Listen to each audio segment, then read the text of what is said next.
तकरीबन 12 बजे से इंक्वायरी चल रही थी। तव्वाब भाई की वालदा और उनके परिवार से उन्होंने बहुत अच्छी बातचीत की है। परिवार ने उनको पूरा मदद की है, जो जो उनको सवालात थे, जवाबात थे, उन्होंने दिया है।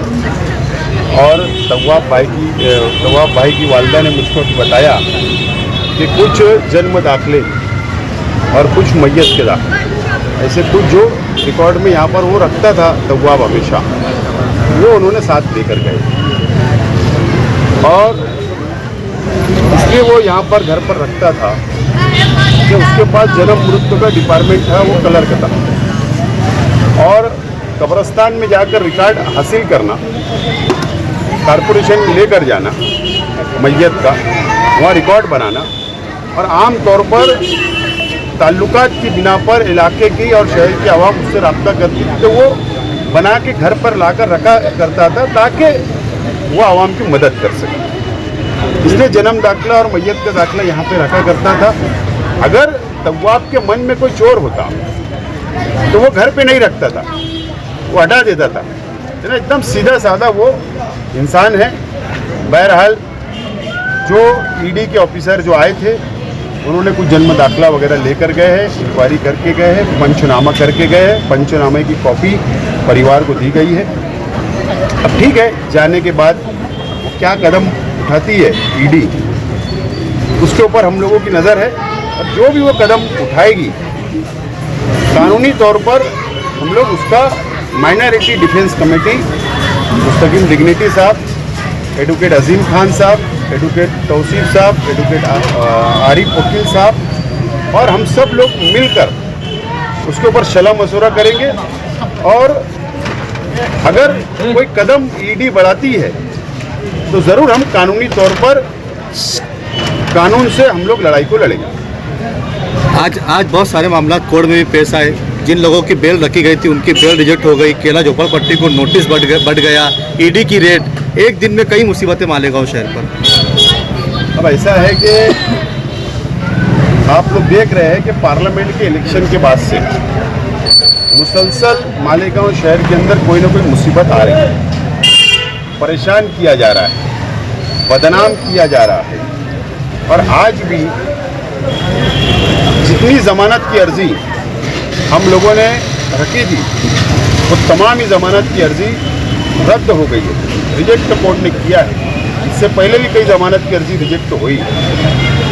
किला झोपड़पट्टी की नोटिस तकसीम हो रही है, उस ताल्लुक से आज मुझे कुछ बोलना नहीं है। 2-3 दिन के बाद हम उसके ऊपर ज़रूर जवाब देंगे। हमारी कानूनी लड़ाई हाईकोर्ट में जारी है, लोकायुक्तों में जारी है। लेकिन बहरहाल शहर की आवाम से यही अपील करूंगा कि आप संजीदगी से सोचिए, समझिए और सियासी फैसला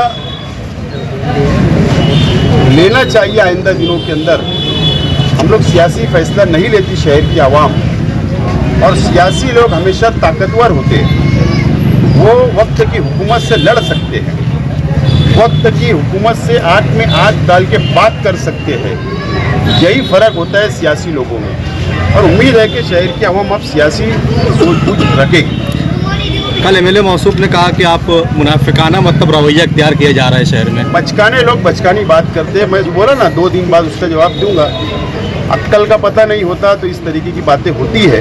नासमझ लोग ऐसी बातें करते हैं, वो नासमझ है। इसके लिए नासमझी उन्होंने बात की है। 400 मकानात को तकसीम हो रही नोटिस, और हमारी लड़ाई शहर देख रहा है। लेकिन ऐसी बचकानी बात करना, बहरहाल मैं इसके ऊपर ज़्यादा कोई बात नहीं करना चाहता हूँ। बहरहाल आज तमाम ही मीडिया के साथियों से मैं बांग्लादेशी और रोहिंग्या से मामले की शुरुआत की। अब बात को समझ लीजिए, बांग्लादेश और रोहिंग्या के मामले के अंदर ये बात की शुरुआत हुई। SIT बनी, कई लोग जेल में हैं, जमानतें रद्द हो गई। फिर एक मामला में कुछ दिनों मेरी नज़र से गुजरा कि कुछ हिंदुत्ववादी तंजीमों के कार्यकर्ताओं ने 4-5 दिन पहले एक प्रेस कॉन्फ्रेंस ली, और उस वक्त तो भी एजुकेशन के मामले को रोहिंग्या और बांग्लादेशी को जोड़ने की कोशिश की गई, मैं इसकी निंदा करता हूं, मजम्मत करता हूं। हर मामले को बांग्लादेश, रोहिंग्या, पाकिस्तान से जोड़ने की कोशिश हिंदुत्ववादी तंजीमें कर रही है, मैं उसकी मजम्मत करता हूं। मैं चैलेंज के साथ इससे पहले भी कहा, आज भी बोल रहा हूं कि एक कागज़ का टुकड़ा लाओ कि बांग्लादेशी यहाँ रहते, पाकिस्तानी यहाँ रहते, रोहिंग्या यहाँ रहते। अरे SIT नहीं ला पाई तो ये हिंदुत्ववादी तंजीमें क्या ला पाएगी? लेकिन 3 तालीमी अदारे का नाम उस प्रेस कॉन्फ्रेंस में लिया गया। नंबर 1 बड़ी Malegaon school, number 2 ATT high school, number 3 Swiss high school और नंबर 4 नवीद अहमद सगीर अहमद जो म्युनिसिपल कॉरपोरेशन का टीचर है, उसका नाम लिया गया और इल्ज़ामात लगाए गए भ्रष्टाचार के। मैं आज भी गारंटी से बोलता हूं कि हमारे एजुकेशन अदारे ऐसे नहीं है, लेकिन मैं अपील करता हूं तालीमी अदारों से, जिन लोगों के नाम उस प्रेस कॉन्फ्रेंस में लिए गए या जिस शख्स का नाम लिया गया नवीद अहमद का, उनसे भी अपील करता हूं, इन लोगों ने फ्रंट पर आकर खेलना चाहिए, बैकफुट पे नहीं खेलना चाहिए। अगर कोई इल्ज़ाम लगा रहा है कि बांग्लादेशी, रोहिंग्या तालीमी उसको जोड़ने की कोशिश कर रहा है तो शहर बदनाम हो रहा है। ये तीनों तालीमी अदारे और एक नवीद अहमद ने प्रेस कॉन्फ्रेंस लेकर ये शहर के सामने साफ करना चाहिए कि हमारा ऐसा कोई काम हमने नहीं किया जो गैर कानूनी हो। ये अपील करता हूँ, क्योंकि चंद लोगों की वजह से शहर बदनाम हो रहा है, तो ये जिम्मेदारी अब उन लोगों की भी है।